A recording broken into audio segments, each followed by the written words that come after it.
শুভেচ্ছা, আমন্ত্রণ যমুনা নিউজে। আপনাদের সঙ্গে থাকছি আমি মৌসুমী আহমেদ লোপা। এতক্ষণ শিরোনাম দেখছিলেন। রান্না করতে লাগবে শুধু রাঁধুনি রেডিমিক্স মুরগির মাংসের মশলা। 2009 থেকে 2023 সালের মধ্যে 234 বিলিয়ন মার্কিন ডলার অর্থ পাচার হয়েছে। সংসদে এই তথ্য জানিয়েছেন প্রধানমন্ত্রী তারেক রহমান। পাচারকৃত অর্থ ফেরত আনতে আইনি প্রক্রিয়া চলমান।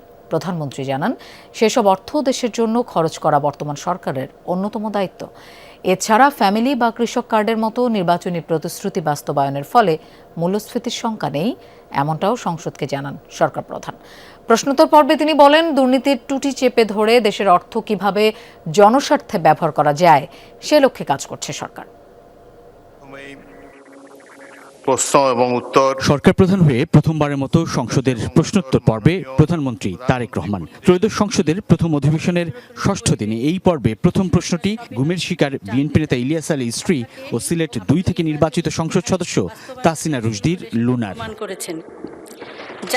সরকারের নির্বাচনী ইশতেহারে ঘোষিত কার্যক্রমে অগ্রগতি নিয়ে করা প্রশ্নের জবাবে তারেক রহমান বলেন, যারা ভোট দিয়েছেন এবং যারা দেননি তাদের প্রতিনিধিত্ব করাও প্রধানমন্ত্রীর দায়িত্ব। জানান, পয়লা বৈশাখের দিন 10 জেলায় প্রায় 22,000 কৃষকের হাতে পাইলট প্রজেক্টের আওতায় কৃষক কার্ড তুলে দেওয়া হবে।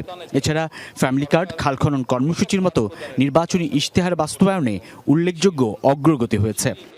আগামী 4 বছরের মধ্যে দেশব্যাপী 4 কোটি পরিবারের কাছে পর্যায়ক্রমিকভাবে আমাদের এই ফ্যামিলি কার্ড পৌঁছে দেবার পরিকল্পনা রয়েছে মাননীয় স্পিকার। 3 থেকে 5 বছরের মধ্যে আপনি যে পরিবর্তনটি দেখবেন, যারা প্রান্তিক গোষ্ঠীর মানুষ তাদের জীবনযাত্রার মান ইনশাআল্লাহ অনেক উন্নত হবে। প্রধানমন্ত্রীর কাছে বিরোধী দলীয় সংসদ সদস্য আক্তার হোসেনের প্রশ্ন ছিল, এসব কার্ড বাস্তবায়নে সরকারের বাজেট বরাদ্দ কেমন হবে এবং তা মূল্যস্ফীতির শঙ্কা বাড়াবে কিনা। সরকারের কাছে যে হিসাব আছে তাতে প্রায় 2,75,00,000 কাছাকাছি কৃষক আছে, প্লাস মাইনাস। আমরা ইনশাল্লাহ পর্যায়ক্রমিকভাবে আগামী কয়েক বছরের মধ্যে চেষ্টা করব, আমাদের সরকারের পরিকল্পনা রয়েছে সকল কৃষকের কাছে পর্যায়ক্রমিকভাবে পৌঁছানোর জন্য। একবারে সবাইকে দিচ্ছে না, পৃথিবীর কোনো দেশের পক্ষে একবারে সেটি সম্ভব না করা। সেই জন্য প্রতি বছরই আমরা বাজেটের স্যাংশন বাড়াবো, প্রতি বছরই বাজেটে আমরা টাকা অ্যালোকেট করব। এভাবেই পর্যায়ক্রমিকভাবে ধীরে ধীরে আমরা এগোবো। যেহেতু টাকা ছাপিয়ে দিচ্ছে না, কাজেই মূল্যস্ফীতি হবে না। বরং আমরা মনে করি এই টাকাগুলো যখন মার্কেটে যাবে, যারা কৃষক কার্ড পাচ্ছেন সেই সকল কৃষক, যারা প্রান্তিক পর্যায়ে নারীরা যারা পাচ্ছেন টাকা, নিশ্চয়ই তারা সিঙ্গাপুর বা বিভিন্ন দেশে টাকা পাচার করবে না, সেই টাকা লোকাল অর্থনীতি দিয়ে তারা খরচ করবেন। প্রশ্নোত্তর পর্বে অন্তর্বর্তী সরকার গঠিত শ্বেতপত্র প্রণয়ন কমিটির তথ্য তুলে ধরেন প্রধানমন্ত্রী তারেক রহমান। সংসদকে জানান, পতিত আওয়ামী লীগ শাসনামলে বছরে গড়ে 16 বিলিয়ন মার্কিন ডলার পাচার হয়েছে। অর্থ পাচারের গন্তব্য যে দেশগুলো প্রাথমিকভাবে সরকার চিহ্নিত করতে সক্ষম হয়েছে, সেই দেশগুলো হলো USA, UK, Canada, Switzerland, Australia, Thailand, UAE, Singapore, Malaysia এবং হংকং, চায়না। এদের মধ্যে 3টি দেশের মালয়েশিয়া, হংকং এবং সংযুক্ত আরব আমিরাতের সাথে চুক্তি স্বাক্ষরের বিষয়ে সম্মতি প্রদান করা হয়েছে। অপর 7টি দেশের সাথেও চুক্তি স্বাক্ষরের বিষয়টি মাননীয় প্রক্রিয়াধীন আছে। আমরা চেষ্টা করছি, আমাদের এন্ড থেকে আমরা চেষ্টা করছি এটাকে যত দ্রুত সম্পন্ন করা সম্ভব হয়। প্রধানমন্ত্রী জানান, পাচার হওয়া সম্পদ পুনরুদ্ধারকে সর্বোচ্চ অগ্রাধিকার দিচ্ছে তাঁর সরকার। এজন্য বাংলাদেশ ব্যাংক গভর্নরের সভাপতিত্বে আন্তঃসংস্থা টাস্কফোর্স গঠন করা হয়েছে। বাংলাদেশ ব্যাংকের গভর্নরের সভাপতিত্বে একটি আন্তঃসংস্থা টাস্কফোর্স গঠন করা হয়েছে। এই টাস্কফোর্স কর্তৃক চিহ্নিত এবং অগ্রাধিকার প্রাপ্ত 11টি মামলায় পাচার হওয়ার অর্থ পুনরুদ্ধারের জন্য আইনি প্রক্রিয়া চলমান রয়েছে। এছাড়া ভুটানের বিনিয়োগকারীদের জন্য কুড়িগ্রামে একটি বিশেষ অর্থনৈতিক অঞ্চল গড়ে তোলার লক্ষ্যে দুদেশের মধ্যে যোগাযোগ শুরু হয়েছে বলেও সংসদকে জানান প্রধানমন্ত্রী তারেক রহমান। বর্তমান সরকার আইনের প্রতি শ্রদ্ধাশীল। বর্তমান সরকার দেশের প্রচলিত আইন মেনে কাজ করতে চায়। সাইফুদ্দিন রবিন, যমুনা নিউজ, ঢাকা। বিচার করতে চায়। সংবিধান সংস্কার না সংশোধন, এমন প্রশ্নে গণভোট অগ্রাহ্য ও অমান্য করার দাবি তুলে সংসদ অধিবেশন থেকে ওয়াকআউট করেছে বিরোধী দল। প্রথম অধিবেশনের ষষ্ঠ দিনে জামায়াত এনসিপির সংসদ সদস্যরা অধিবেশন চলাকালে একযোগে বেরিয়ে যান। পরে সংবাদ সম্মেলনে গণভোটের রায় বাস্তবায়নের দাবিতে রাজপথে কর্মসূচির হুঁশিয়ারি দেন বিরোধী দলীয় নেতা। অন্যদিকে স্বরাষ্ট্রমন্ত্রী জানান, এটা কোনো সিদ্ধান্ত, প্রস্তাব বা বিলের উপর আলোচনা ছিল না। মঙ্গলবার সংসদের মুলতবি প্রস্তাবে সংবিধান সংশোধনের জন্য বিশেষ কমিটি গঠনের প্রস্তাব দেন স্বরাষ্ট্রমন্ত্রী, যেখানে বিরোধী দলীয় নেতার তরফ থেকে গণভোটের আলোকে সংবিধান সংস্কার ও এ সংক্রান্ত বিশেষ কমিটিতে সরকার ও বিরোধী দলের সমান সংখ্যক সদস্য রাখার দাবি জানান বিরোধী দলীয় নেতা doctor Shafiqur Rahman. Treasury bench এবং বিরোধী দল মিলে খোলাখুলিভাবে কথাবার্তা বলে সংসদে প্রাণবন্ত আলোচনার মাধ্যমে আপনারা সিদ্ধান্ত নেবেন। বুধবারের অধিবেশনে আসরের নামাজে বিরতির পর শুরু হয় আবারও মুলতবি প্রস্তাবের উপর আলোচনা। গেল দিনের আলোচনায় আইনমন্ত্রী বিরোধী দলীয় নেতার বক্তব্য ভুলভাবে উপস্থাপন করেছেন বলে দাবি জানান তিনি। সেই সঙ্গে গণভোট বাস্তবায়নের প্রতিকার পাননি জানিয়ে ওয়াকআউটের সিদ্ধান্তও জানান সংসদকে। যে বিষয়টা নির্বাচনের আগে সরকারি দল বিরোধী দল সবাই একমত হয়েছিলাম, এর সপক্ষে কথাও বলেছি, ক্যাম্পেইন করেছি। আমরা প্রতিকার যে পেলাম না, এতে আমরা না, এতে দেশবাসীর তাদের রায়ের প্রতিফলন হলো না, মূল্যায়ন হলো না। আমরা বিরোধী দলে বসে এই অবমূল্যায়ন আমরা মেনে নিতে পারি না, এই জন্য তার প্রতিবাদে আমরা ওয়াকআউট করছি। এ সময় স্পিকার হাফিজউদ্দিন আহমেদ বলেন, যে বিষয় আইন প্রণয়নের মাধ্যমে নিষ্পত্তি হতে পারে তেমন কোনো বিষয় মুলতবি প্রস্তাবে আলোচনা করার বিধান নেই। ষষ্ঠ দিনের এই অধিবেশনে সরকার সমর্থকদের আনা আরেকটি নোটিশ নিয়ে আলোচনার সুযোগ আছে বলেও জানান স্পিকার। যেই সমস্যার সমাধান আইন প্রণয়নের মাধ্যমেই কেবল করা যায়, সেটি নিয়ে মুলতবি প্রস্তাব হতে পারে না। তারপরে উদারভাবে বিরোধী দলকে কথা বলার সুযোগ দেবার জন্য এটি গ্রহণ করা হয়েছে। কিন্তু ওয়াকআউটের সিদ্ধান্ত অটল থাকে বিরোধী দল। এরপর রাত প্রায় 8:15 পর্যন্ত চলা অধিবেশনে আর যোগ দেয়নি তারা। আমরা কোনো মুলতবি প্রস্তাব এখানে রিড আউট করি নাই মাননীয় স্পিকার। উনি যেটা বলেছেন সেটা অসত্য বলেছেন। পরে সংসদের সভাকক্ষে বৈঠকে বসেন বিরোধী দলীয় সংসদ সদস্যরা। বৈঠক শেষে ব্রিফিংয়ে বিরোধী দলীয় নেতা বলেন, গণভোটে দেয়া জনগণের চূড়ান্ত অভিপ্রায়কে লঙ্ঘন করা হয়েছে। যে আমরা তো সংকটের প্রতিকার চেয়েছিলাম, সংকট সৃষ্টি করতে এখানে আসিনি। কিন্তু আমরা খুবই আশাহত হলাম যে জাতির দেওয়া এই ম্যান্ডেটটাকে বেমালুম অগ্রাহ্য করা হলো, অপমান করা হলো। যে আমরা কি আন্দোলন গড়ে তুলব? নিঃসন্দেহে আন্দোলন ছাড়া আমাদের করার আর পথ কি আছে? অধিবেশন শেষে স্বরাষ্ট্রমন্ত্রী জানান, এই আলোচনা সিদ্ধান্ত প্রস্তাব, বিল বা আইন ছিল না। মুলতবি প্রস্তাবের উপর কেবল আলোচনাই হয়, সিদ্ধান্ত প্রস্তাব নয়। এটা আলোচনার জন্য মুলতবি প্রস্তাবের উপর আলোচনা তো হয়েছে, টকড আউট, আলোচিত হয়েছে। এটা কোনো সিদ্ধান্ত প্রস্তাব নয়, এটা কোনো বিল উত্থাপন নয়, এটা কোনো আইন উত্থাপিত হয়নি। এর উপরে কোনো সিদ্ধান্ত হতে পারে না। কোনো রাজনৈতিক দল যে কোনো দাবি নিয়ে রাজপথে যেতে পারে, সেটা ডেমোক্রেটিক রাইট, কালচার, যাবে। ত্রয়োদশ সংসদের প্রথম অধিবেশনের প্রথম দিনেই রাষ্ট্রপতির ভাষণের সময় প্রথম ওয়াকআউট করে বিরোধী দল। ষষ্ঠ দিনের মাথায় আবারও দ্বিতীয়বারের মতো এই ওয়াকআউট দেখল জাতীয় সংসদ। সংসদীয় রীতি অনুযায়ী আপনারা ওয়াকআউট করতে পারেন, feel free. Saifuddin Robin, Jamuna news, Dhaka. July সনদের বিষয়গুলো বাস্তবায়নে সংবিধানে প্রয়োজনীয় পরিবর্তন আনতে শিগগিরই কমিটি গঠন হবে। একে সংবিধান সংশোধন কমিটি হিসেবে উল্লেখ করছে সরকারি দল।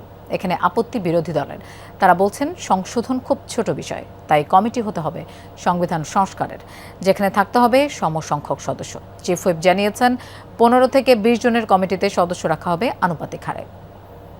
আমাদের ধরেন 18 সদস্য বা 20 সদস্য বিশিষ্ট কমিটি হতে পারে, বা 15 সদস্য হতে পারে। এটা অ্যাকচুয়ালি ফিক্স না, থাকবেন না, এটা তো আবদার করাটা কোনো যুক্তির মধ্যে পড়ে না। ওনারা থাকবেন, সেটাই আমরা প্রত্যাশা করি। যদি সংবিধান সংস্কার পরিষদ গঠনের বিষয়ে কোনো কমিটি করা হয়, সেটার ব্যাপারে আমরা ইতিবাচকভাবে সেটাকে দেখব। কিন্তু কোনো সংশোধনের যে কমিটি, সেই জিনিসগুলোকে আমরা মনে করি একটা শুভঙ্করের ফাঁকি সেখানে রয়েছে। মূল্যস্ফীতি সহনীয় হয়নি, আশানুরূপ বাড়েনি উৎপাদন। দরকার বিনিয়োগ ও কর্মসংস্থান। অভ্যন্তরীণ আয় না বাড়ানো গেলে ব্যয় নির্বাহ করা কঠিন। সার্বিক দিক বিবেচনায় আসছে বাজেট। এরই মধ্যে শুরু হয়েছে বাজেট প্রণয়নের কাজ। অর্থ মন্ত্রণালয় এবং এনবিআরে শুরু হয়েছে প্রস্তুতি। বাজেটে দরিদ্র মানুষকে স্বস্তি দিতে উদ্যোগ গ্রহণের নির্দেশনা দিয়েছে নতুন সরকার। একই সাথে বিনিয়োগ বান্ধব করনীতি গ্রহণেও থাকবে বাড়তি গুরুত্ব। আগের বছরের 6 মাসের তুলনায় চলতি বছরের একই সময়ে বাজেট বাস্তবায়ন বেড়েছে 4%। তবে উন্নয়ন ব্যয়ের তুলনায় বেতন ভাতা, ভর্তুকি, ঋণ পরিশোধ সহ পরিচালন খাতেই বেশি ব্যয় হয়েছে অর্থ। চলতি অর্থ বছরের জুলাই থেকে ডিসেম্বর এই 6 মাসে বাজেট ঘাটতি দাঁড়িয়েছে 36,500 কোটি টাকা। ঋণ পরিশোধে যাচ্ছে বড় অঙ্কের অর্থ। নানামুখী টানাপোড়েনের মধ্যে নতুন বছরের বাজেটের কাজ শুরু করেছে সরকার। গুরুত্ব পাচ্ছে মূল্যস্ফীতি নিয়ন্ত্রণ, প্রবৃদ্ধি অর্থাৎ উৎপাদন বৃদ্ধি করাতেও থাকবে নজর। চলতি অর্থ বছরের বাজেটে এই দুই সূচকে যে লক্ষ্য নির্ধারণ হয় তা অর্জনে সুখবর নেই। মূল্যস্ফীতি দীর্ঘদিন ধরে উচ্চ পর্যায়ে রয়ে গেছে এবং মূল্যস্ফীতির কারণে কিন্তু বিশেষ করে স্বল্প আয় এবং দরিদ্র জনগোষ্ঠী নিষ্পেষিত। বিনিয়োগ যদি আকৃষ্ট না করতে পারি, দেশীয় এবং বিদেশি দুটোকেই যদি আকৃষ্ট না করতে পারি, তাহলে কিন্তু আমাদের উৎপাদন বাড়বে না, প্রবৃদ্ধি বাড়বে না এবং কর্মসংস্থানও সৃষ্টি হবে না। বাজেটে গুরুত্ব পাবে নতুন সরকারের নির্বাচনী ইস্তেহারে দেয়া প্রতিশ্রুতি। 1 কোটি কর্মসংস্থান, $1 ট্রিলিয়ন অর্থনীতি তৈরি, ফ্যামিলি হেলথ এবং কৃষক কার্ড সহ জনবান্ধব অঙ্গীকার পূরণে থাকবে গুরুত্ব। 18 মাসের মধ্যে নতুন করে 1 কোটি কর্মসংস্থান তৈরি করতে চায়। 1 কোটির অর্ধেকও যদি হয়, যদি 50 লাখও যদি কর্মসংস্থান নতুন করে তৈরি করতে হয়, তাহলে সেক্ষেত্রে কিন্তু এই বিনিয়োগটা বাড়তে হবে। বিনিয়োগটা হতে হবে হচ্ছে কর্মসংস্থান বান্ধব। $1 ট্রিলিয়ন নিয়ে যেতে গেলে কিন্তু আমাদের প্রবৃদ্ধির হার হতে হবে প্রায় 8%, মানে প্রতি বছর প্রায় 8% করে প্রবৃদ্ধি হতে হবে। এই মুহূর্তে আছে হচ্ছে 3.69%। নাজুক অবস্থায় রয়েছে আর্থিক খাত। অভ্যন্তরীণ আয়ে তেমন সুখবর নেই। অর্থ বছরের 6 মাসে লক্ষ্যের তুলনায় রাজস্ব আদায় কম হয়েছে 60,000 কোটি টাকা। বিশাল ব্যয়ের চাপ সামাল দিতে নতুন বাজেটে দিক নির্দেশনা দরকার। আর্থিক খাত যদি সক্ষম না হয়, তাহলে কিন্তু বিনিয়োগ বলেন বা ঋণ প্রবাহ বলেন, বেসরকারি খাতে উৎপাদন বলেন, কোনোখানেই কিন্তু সফলতা আসবে না। এই বিপুল পরিমাণে অর্থ আনার জন্যে বা রাজস্ব সংগ্রহের জন্যে যে ধরনের এই রাজস্ব বোর্ড প্রয়োজন, যেটা আসলে 2 ভাগ করে দেওয়া হলো এবং অস্থিরতা আমরা দেখতে পেলাম, এখনো পর্যন্ত পুনর্গঠনের কাজ কিন্তু কিছুই হয়নি। তো সেগুলা করে আসলে এই যে পুরো বাজেটটা তৈরি করা এবং বাস্তবায়ন করা, তো সেগুলো কিন্তু অনেক বড় একটা চ্যালেঞ্জ। মধ্যপ্রাচ্যের অস্থিরতায় অর্থনীতিতে তৈরি হয়েছে নতুন সংকট। আর্থিক খাতের নানামুখী এমন চ্যালেঞ্জ মোকাবেলায় কঠিন চাপে সরকার। রিমন রহমান, যমুনা নিউজ, ঢাকা। হবিগঞ্জের মনতলায় চট্টগ্রাম থেকে সিলেটগামী তেল ভর্তি ট্রেনের 4টি ওয়াগন ও একটি গার্ড ব্রেক লাইনচ্যুতির ঘটনায় 11 ঘন্টা ধরে বন্ধ সিলেটের সাথে সারা দেশের রেল যোগাযোগ। রাত থেকেই চলছে লাইনচ্যুত ওয়াগন ও গার্ড ব্রেক উদ্ধারের কার্যক্রম। ঘটনাস্থলে কাজ করছে উদ্ধারকারী রিলিফ ট্রেন। এর মধ্যে বাতিল করা হয়েছে সিলেট থেকে ঢাকাগামী উপবন এক্সপ্রেস এবং চট্টগ্রামগামী উদয়ন এক্সপ্রেসের যাত্রা। বুধবার সোয়া 9টার দিকে তেল ভর্তি ট্রেনটি মনতলা স্টেশন অতিক্রম করে শাহপুর এলাকায় পৌঁছালে 4টি ওয়াগন, একটি গার্ড ব্রেক লাইনচ্যুত হয়। এ সময় ওয়াগনগুলো থেকে তেল পড়া শুরু হলে আশপাশের লোকজন তেল সংগ্রহ শুরু করে। পরে বিজিবি ঘটনাস্থলে গিয়ে লুটকৃত তেল জব্দ করে।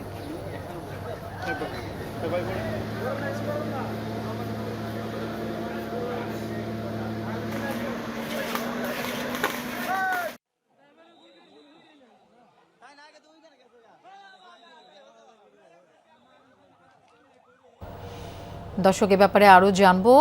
আমাদের সাথে যোগ দেবেন হবিগঞ্জ থেকে প্রদীপ দাস সাগর এবং কমলাপুর রেল স্টেশন থেকে শওকত মঞ্জু শান্ত। আমরা শুরুতেই হবিগঞ্জে যেতে চাই প্রদীপ দাস সাগরের কাছে। সাগর, লাইনচ্যুত ওয়াগন এবং গার্ড ব্রেক উদ্ধার করা গেল কিনা, এখন পর্যন্ত কতগুলো ট্রেনের যাত্রা বাতিল করা হয়েছে?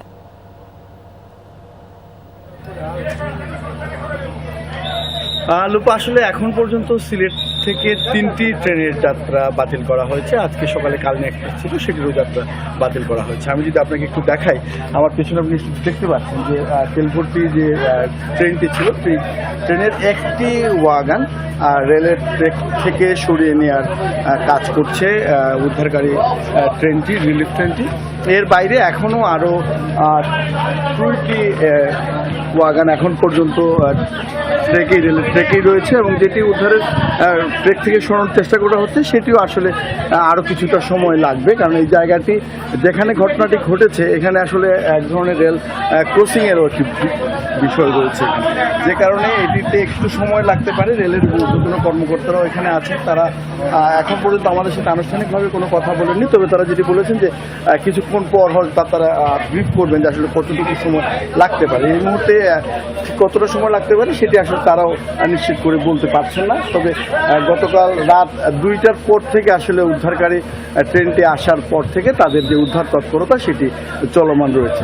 তো এখন পর্যন্ত আসলে এখানে যে এক ধরনের যদি এটি তেলবাহী গাড়ি হওয়াতে হয়তো দুর্ঘটনার ক্ষতির পরিমাণটা কিছুটা অনেকাংশে কম হবে। যদি যাত্রীবাহী ট্রেন হতো তাহলে আসলে ভয়াবহ একটি বিপর্যয় ঘটতে পারতো এই জায়গাটিতে। এবং এখানকার যারা স্থানীয় লোকজন রয়েছেন তারা যেটি বারবারই বলছেন, যেহেতু রেল লাইনের সাথে একদম লাইন ঘেঁষেই এখানে সড়ক রয়েছে এবং এদিকে যেহেতু স্থানীয় লোকজনের যাতায়াত রয়েছে, তারা যেটি বলছেন যে এটি আসলে একটি ধরনের বড় ধরনের দুর্ঘটনা, আরও বড় ধরনের দুর্ঘটনা হয়তো ঘটতে পারে। তো সব কিছু মিলিয়ে এখন পর্যন্ত আসলে ঠিক আর কতটুকু সময় লাগবে সেটি আসলে এই মুহূর্তে নিশ্চিত করে বলা মুশকিল। তবে বেশ খানিকটা সময় লাগবে এটা নিশ্চিতভাবে বলা যায়। আর তৎপরতা নিশ্চিত চলছে, আপনি নিশ্চিত দেখতে পাচ্ছেন। পরবর্তীতে আমরা আরও আপডেট যখন পাবো সেটি নিশ্চয়ই জানতে পারবো আপনার মাধ্যমে। ধন্যবাদ সাগর আমাদের সাথে যোগ দেওয়ার জন্য। আমরা এবার কমলাপুর রেল স্টেশনে যেতে চাই শওকত মঞ্জুর শান্তর কাছে। শান্ত, সিলেটের সাথে তো সারা দেশে রেল যোগাযোগ বন্ধ, এই মুহূর্তের পরিস্থিতি কি দেখছেন?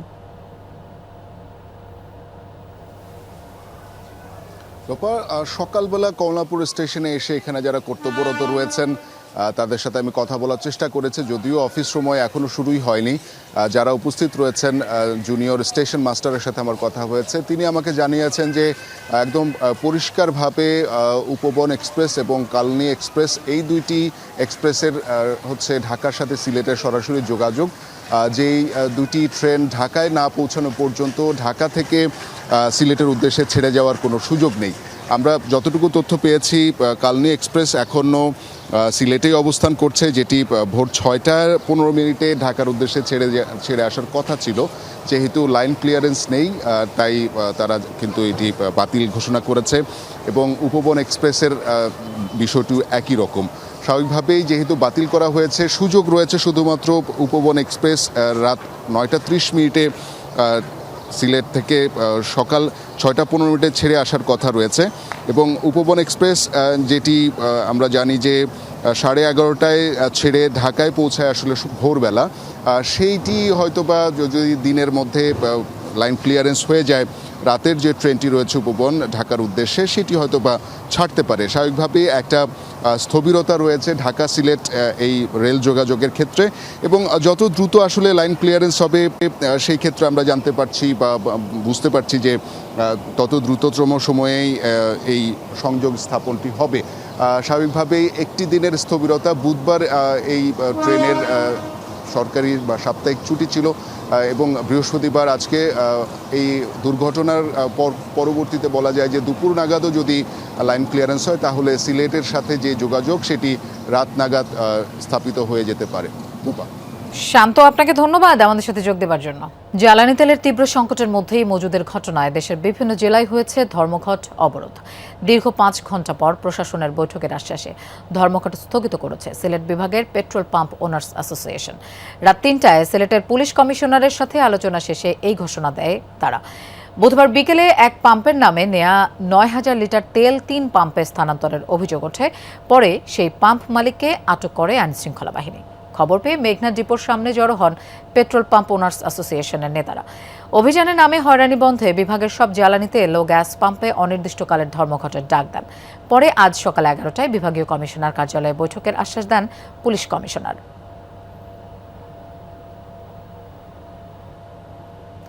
এদিকে ঠাকুরগাঁওয়ে জ্বালানি সংকটের কারণে টায়ার জ্বালিয়ে মহাসড়ক অবরোধ করেন ক্ষুব্ধ মোটরসাইকেল চালকরা। রাতে সদরে বিক্ষোভের পর পৌর বাসস্ট্যান্ড এলাকায় ঠাকুরগাঁও পঞ্চগড় মহাসড়ক অবরোধ করে তারা। অভিযোগ, ঘন্টার পর ঘন্টা লাইনে অপেক্ষার পরও তারা কোনো জ্বালানি পাচ্ছেন না। এতে বাইক চালানো ব্যাহত হওয়ায় সড়ক অবরোধ করেন। খবর পেয়ে নির্বাহী ম্যাজিস্ট্রেট ও পুলিশ ঘটনাস্থলে গিয়ে পরিস্থিতি নিয়ন্ত্রণে আনে।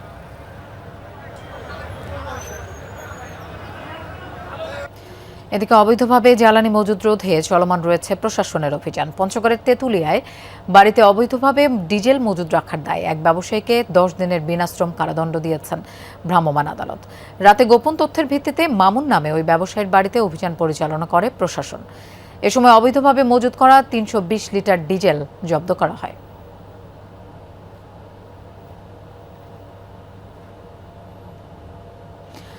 জ্বালানি তেল নিয়ে ভোগান্তিতে বরগুনার পাথরঘাটার মাছ ধরার ট্রলার মালিক ও জেলেরা প্রতি ব্যারেল ডিজেল কিনতে অতিরিক্ত 2 থেকে 5,000 টাকা গুনতে হচ্ছে। ট্রলার মালিক ও জেলেদের অভিযোগ, মজুদ থাকা সত্ত্বেও বাড়তি দাম নিচ্ছেন বিক্রেতারা।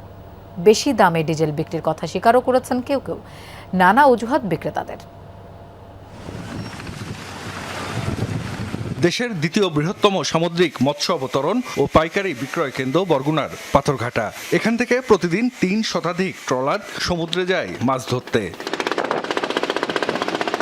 একবার সাগরে মাছ ধরতে যেতে আকার ভেদে প্রতিটি মাছ ধরার নৌযানে 2 থেকে 20 ব্যারেল পর্যন্ত ডিজেল লাগে। বর্তমানে জ্বালানি তেল নিয়ে বিপাকে ট্রলার মালিক ও জেলেরা। তাদের অভিযোগ মজুত থাকা সত্ত্বেও ব্যারেল প্রতি 2 থেকে 5,000 টাকা বেশি না দিলে মিলছে না ডিজেল। বিষয়টি প্রশাসনকে জানানো হলেও নেওয়া হয়নি কোনো ব্যবস্থা। 20,000 টাকার তেল এখন 25,000 26,000 টাকায় কিনা লাগে। কিন্তু তৈল সকলের ঘরে তৈল আছে, কিন্তু তারা সিন্ডিকেট করে তৈলগুলো আমাদের মাঝে বিতরণ করে না। তৈল না পাওয়ার কারণে, যার কারণে এখন আমাদের ট্রলার বন্ধ করে দিতে হইতেছে। ভোরে তো 5 ব্যারেল 7 ব্যারেল 10 ব্যারেল 20 ব্যারেল পর্যন্ত তেল লাগে। এক ব্যারেল তেলে যদি 2,000 টাকা বাড়তি হয়, কত কোটি টাকা হয়? তা তো 1 মাস পর্যন্ত এগুলো চলতেছে। বড় ব্যবসায়ী আছে, 4-5 জন ব্যবসায়ী আছে, তাদের সকলের স্টক আছে, পর্যাপ্ত স্টক আছে, কিন্তু দাম তারা তাদের ইচ্ছা মতো যেটা মনে হইবে সেইটাই তারা রাখে, অথচ প্রশাসন ওই ব্যাপারে কোনো ব্যবস্থা নিচ্ছে না। বাড়তি দামে জ্বালানি তেল বিক্রি নিয়ে নানা অজুহাত বিক্রেতাদের। আবার কেউ কেউ অভিযোগ অস্বীকার করেছেন। 3টে তেলে দিয়েছি 69,000 টাকা, 500 টাকা কম নাও, কারণ ভাই সম্ভব না। এই ব্যবসা রইলো, তারা হইলো সুযোগবাদী, কিছু করার নেই। পাতাগড়া তেলের চাহিদা বেশি, কিন্তু চাহিদা মতো আসে না। দাম তো আমরা বেশি আগের দামই। দেখেন আমি কোনোটা তেল পেয়েছি, আপনার লাগে 20টা, আপনার না এরকম 10 জন 20 জন আছে চাহিদা। ঠিক আছে, স্বাভাবিক গ্রাহক তো 2টা ব্যবসা করার জন্যই চাই, এই উদ্দেশ্যে বাধ্য করে নিয়ে গেছে, তারাই হাত দিয়ে গেছে। মাছ ধরার নৌযানে তেল সংকটের বিষয়টি জানা নেই বলে দাবি জেলা মৎস্য কর্মকর্তার। বলেন, বাড়তি দামে তেল বিক্রি বন্ধের দায়িত্ব স্থানীয় প্রশাসনের। এই বিষয়টি আসলে আমাদের কাছে কেউ লিখিতভাবে জানায়নি। যদি জানাইতো তাহলে আমরা হয়তো আমাদের ঊর্ধ্বতন কর্তৃপক্ষের কাছে আলাপ করে সরাসরি ওনাদের জন্য আমরা হয়তো কোনো কিছু করা যায় কিনা ব্যবস্থা করতে পারতাম। আর তেলের মূল্য যদি বেশি নিয়ে থাকে, সেক্ষেত্রে প্রশাসনের মধ্যে মোবাইল কোর্ট পরিচালনা করে, এটা এখতিয়ার আমাদের নাই। সেক্ষেত্রে জেলা প্রশাসন বা উপজেলা প্রশাসনের ব্যবস্থা নিতে পারে। তবে এ বিষয়ে কথা বলতে রাজি হননি ভারপ্রাপ্ত জেলা প্রশাসক। বাড়তি দামে জ্বালানি তেল বিক্রি বন্ধে দ্রুত কার্যকর ব্যবস্থা নেওয়া না হলে সামুদ্রিক মৎস্য আহরণে সংকট তৈরি হবে বলছেন জেলে ও নৌযান মালিকরা। জাহিদ হাসান, যমুনা নিউজ। নাগরিকদের নিরাপত্তা নিশ্চিতে শরীয়তপুর জেলা শহরের বিভিন্ন স্থানে বসানো হয়েছে কৃত্রিম বুদ্ধিমত্তা প্রযুক্তির 120টি সিসি ক্যামেরা। অত্যাধুনিক এই ক্যামেরার মাধ্যমে শনাক্ত করা যাবে মানুষ এবং গাড়ির পৃথক ভিডিও। এমনকি কোথাও দুর্ঘটনা, অগ্নিসংযোগ কিংবা অস্বাভাবিক জটলা তৈরি হলে ক্যামেরার মাধ্যমে স্বয়ংক্রিয়ভাবে বিশেষ বার্তা পৌঁছে যাবে কন্ট্রোল রুমে, যাতে দ্রুত ঘটনাস্থলে পৌঁছানোর পাশাপাশি অপরাধী শনাক্ত করা যাবে। শহর জুড়ে সড়কের বিভিন্ন গুরুত্বপূর্ণ স্থাপনা এবং জনবহুল স্থানে বৈদ্যুতিক খুঁটিতে স্থাপন করা হয়েছে কৃত্রিম বুদ্ধিমত্তা সম্পন্ন সিসি ক্যামেরা, যা সহজেই শনাক্ত করবে দুর্ঘটনা, অগ্নিসংযোগ এবং অস্বাভাবিক জটলা। আর এসবের ছবি এবং ভিডিও সংকেতের মাধ্যমে পাঠিয়ে দিবে কন্ট্রোল রুমে। শরীয়তপুরে নাগরিক নিরাপত্তা নিশ্চিতে 44টি স্থানে 120টি এআই নির্ভর সিসি ক্যামেরা স্থাপন করেছে জেলা প্রশাসন। স্থানীয়রা বলছেন, এতে অপরাধী শনাক্ত হলে শহরে কমবে ইফটিজিং, মাদকসহ বিভিন্ন অপরাধ। আগে অবাধে ইফটিজিং হতো, এখন যারা ইফটিজিং করতো তারাও ভীত সন্তুষ্ট। শরীয়তপুরে যে আইন শৃঙ্খলা পরিস্থিতি অনেকটাই উন্নতির দিকে যাবে বলে আমরা মনে করি। আদালত তো বিচারকালীন সময় দেখা যায় যে সাক্ষী প্রমাণ পাওয়া যায় না, তো এই ভিডিও ফুটেজগুলো আমাদের পুলিশ বিভাগের জন্য খুবই উপকার হবে। প্রমাণ থাকবে, যদি কোনো চুরি হয়, ছিনতাই হয়, খুন খারাপি যাই হোক, এটা আমরা দ্রুত একটা সমাধানের পথে যেতে পারবো। আধুনিক প্রযুক্তির এই অত্যাধুনিক ক্যামেরায় সহজেই শনাক্ত করা যায় মানুষ ও যানবাহনের আলাদা আলাদা চিত্র। পাশাপাশি স্বয়ংক্রিয়ভাবে দুর্ঘটনা এবং অপরাধীর চিত্র পাঠাবে কন্ট্রোল রুমে। যদি এরকম হয় যে আমরা একটা রোডের মাইলেজ সেট করা আছে 40 কিলোমিটার বেগ, এর বেশি এইখান দিয়ে যানবাহন চলতে পারবে না, এর বেশি গতিতে কোনো যানবাহন ওই রাস্তা ক্রস করলে আমাদের কাছে সক্রিয়ভাবে বার্তা আসবে। ভবিষ্যতে পুরো জেলাকে সিসিটিভির আওতায় আনার কথা জানালেন এই সংসদ সদস্য। আজকে প্রশাসন যে উদ্যোগ গ্রহণ করেছে, আমরা পলিটিক্যাল লোক হিসেবে আমরা চাচ্ছি আমরা সারা শরীয়তপুরকে এর আওতাধীন আনার চেষ্টা করব সর্বোচ্চ দিয়ে। অপরাধীদের সহজেই চিহ্নিত করতে এটা সহায়তা করবে বলে জানালেন পুলিশ সুপার। আর অপরাধ দমাতে এমন উদ্যোগ নিয়েছেন বলে জানিয়েছেন জেলা প্রশাসন। এটার যে অ্যাক্সেসের বিষয়টা আপনারা বলেছেন সেটা হচ্ছে আপনারা ওইখানে যেমন একটা অ্যাক্সেস পয়েন্ট দেখলেন, আমরা একইভাবে হচ্ছে পুলিশ প্রশাসন এটার অ্যাক্সেস পাবো। বিভিন্ন রকমের অপরাধ প্রবণতা, চুরি, ছিনতাই, ইফটিজিং, মাদক সবকিছু আমরা আশা করি যে এর মাধ্যমে অনেকটাই কমে যাবে। অপরাধ দমাতে এই প্রযুক্তির এই বিশেষ সিসি ক্যামেরা স্থাপনে শহর জুড়ে ফিরবে শৃঙ্খলা, এমনটাই আশা জেলাবাসীর। SM Shakil, Jamuna news, Shariatpur. কুপ্রস্তাবে রাজি না হওয়ায় বরিশালের বাবুগঞ্জে 9 বছরের এক শিশুকে পুড়িয়ে হত্যার অভিযোগ উঠেছে। সন্তান হত্যার বিচার চাইতে এখন নিরাপত্তাহীনতায় গোটা পরিবার। অভিযোগ আছে পুলিশের ভূমিকা নিয়েও। যদিও পুলিশের দাবি এজাহার নামীয় 2 আসামি গ্রেফতার হয়েছে, মামলার তদন্ত চলমান। এ ঘটনায় এলাকায় ক্ষোভ বিরাজ করছে। কাউসার হোসেনের প্রতিবেদন।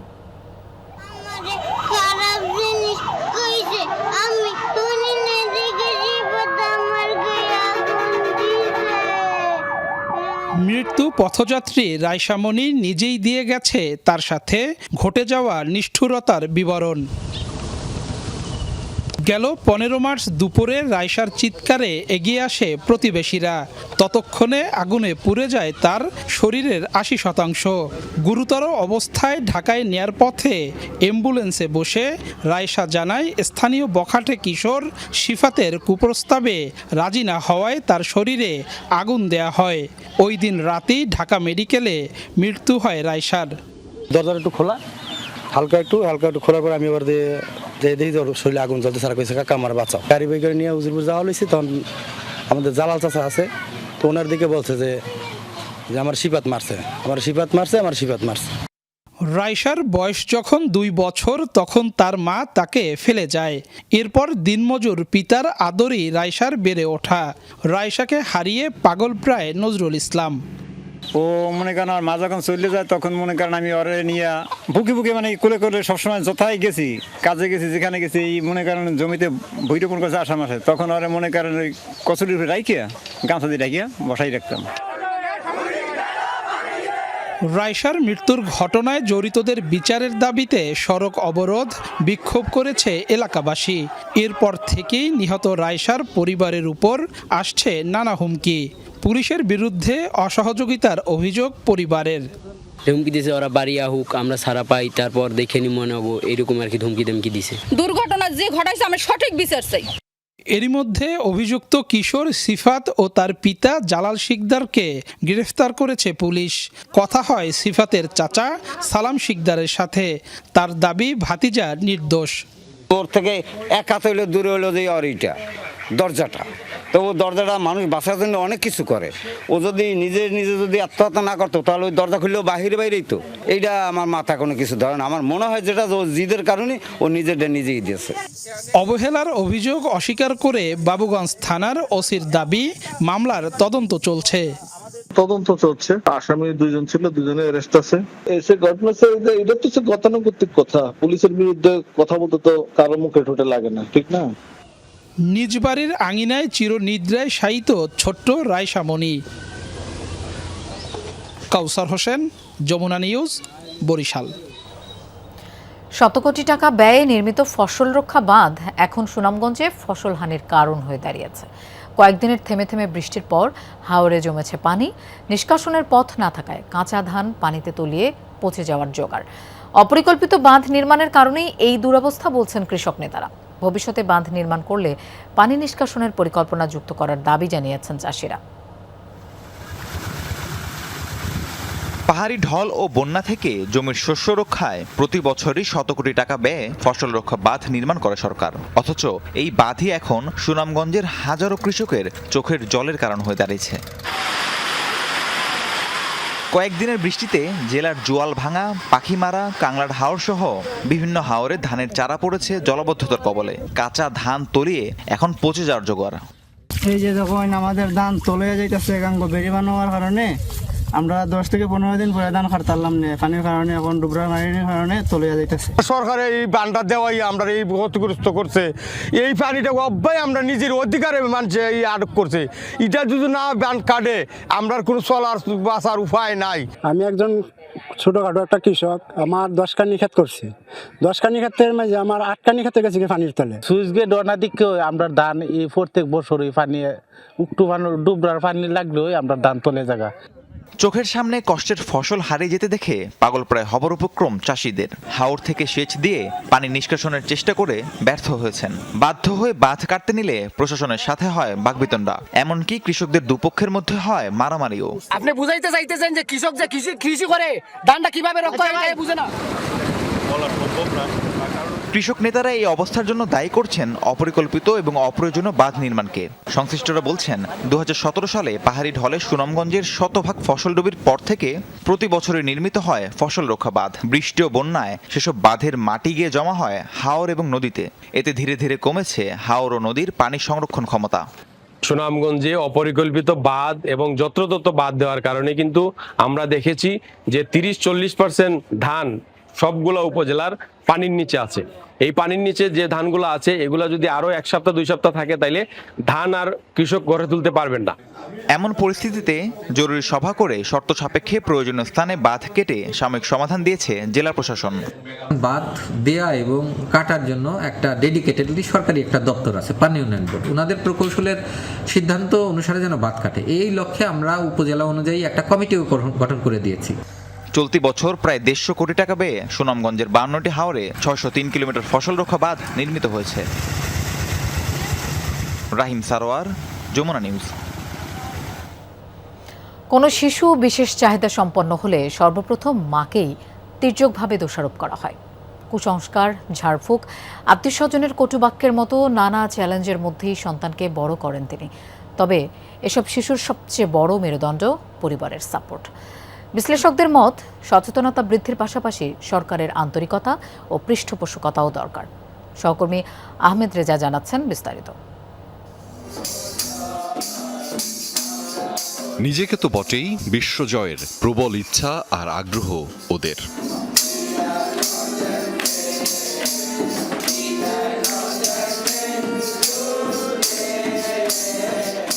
সুর তাল লয়ে সেই ইচ্ছারই বহিঃপ্রকাশ ঘটছে এই বিশেষ চাহিদা সম্পন্ন শিশুদের।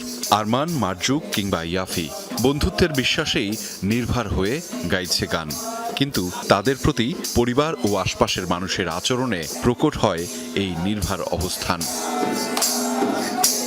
বাড়তি যত্ন পেলে বিশেষ চাহিদা সম্পন্ন এই শিশুদের দলই যে সৃজনশীল কিছু করতে পারে তারই উদাহরণ রাইদ, মুনিমদের দল।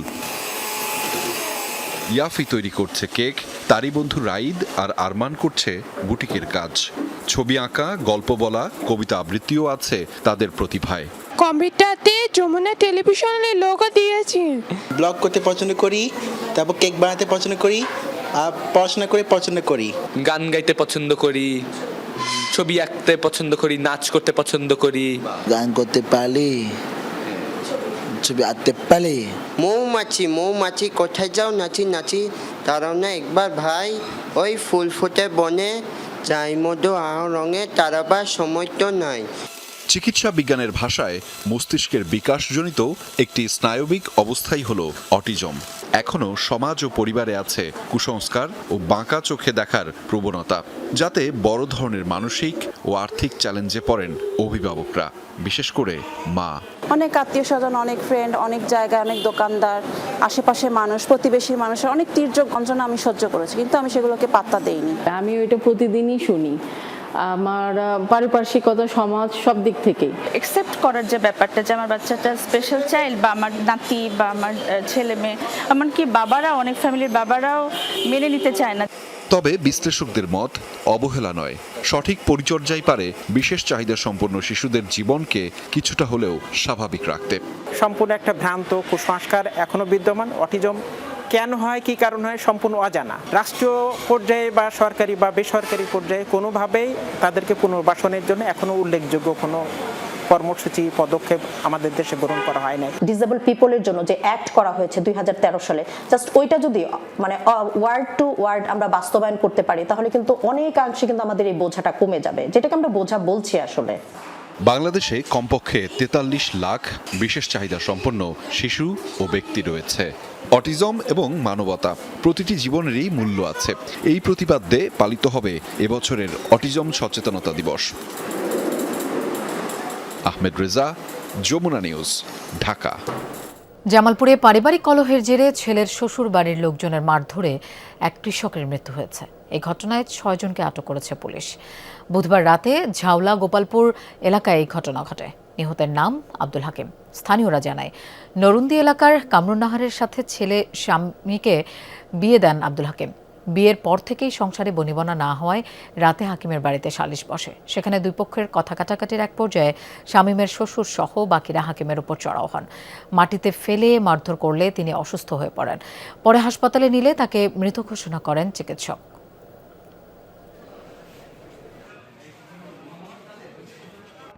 ইতিহাস গড়ে অর্ধ শতাব্দী পর আবারও চন্দ্রাভিযানে মানুষ। সফলভাবে শুরু হলো নাসার বহুল প্রতীক্ষিত মিশন আর্টেমিস 2।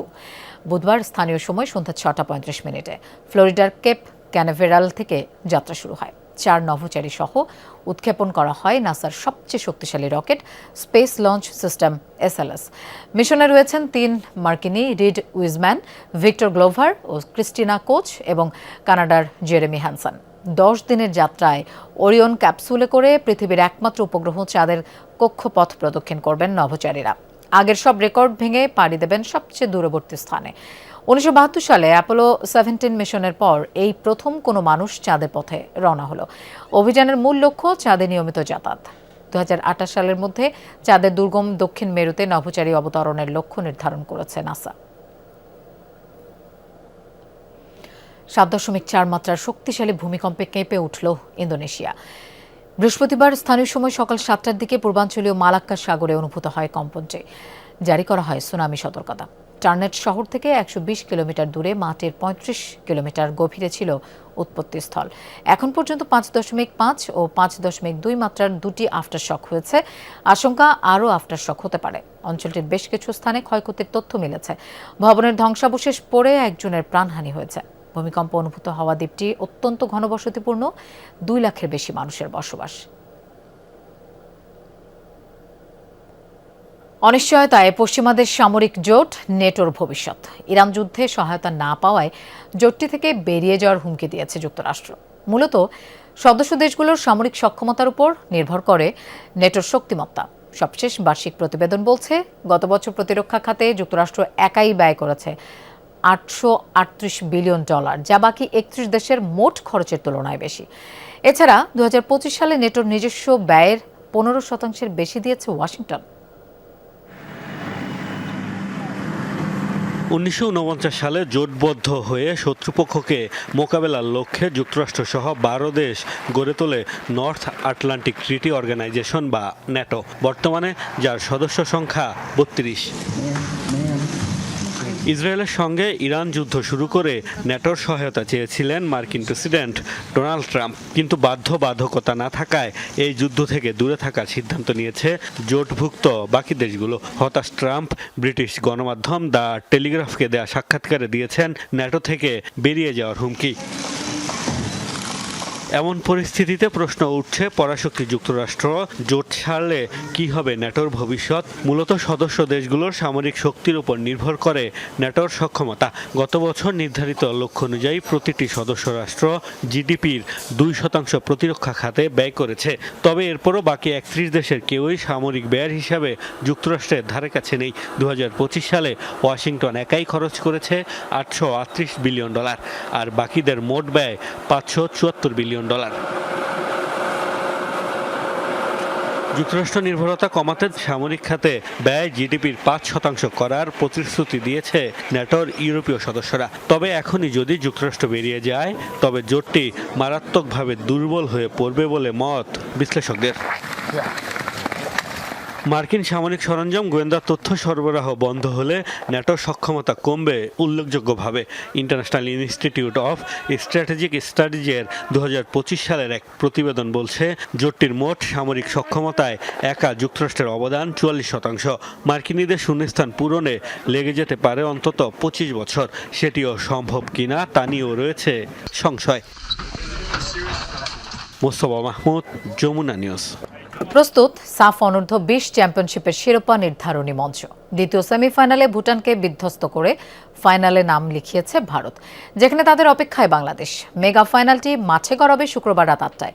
ভুটানকে 5-0 গোলে উড়িয়ে দিয়ে দাপটের সাথেই ফাইনালে পা রাখল ভারত। মালদ্বীপের মালেতে দ্বিতীয় সেমিফাইনালে পাত্তাই পায়নি ভুটান। এর আগে প্রথম সেমিফাইনালে নেপালকে 1-0 গোলে হারিয়ে নিজেদের কাজ সেরে রেখেছিল মারুফুল হকের শিষ্যরা।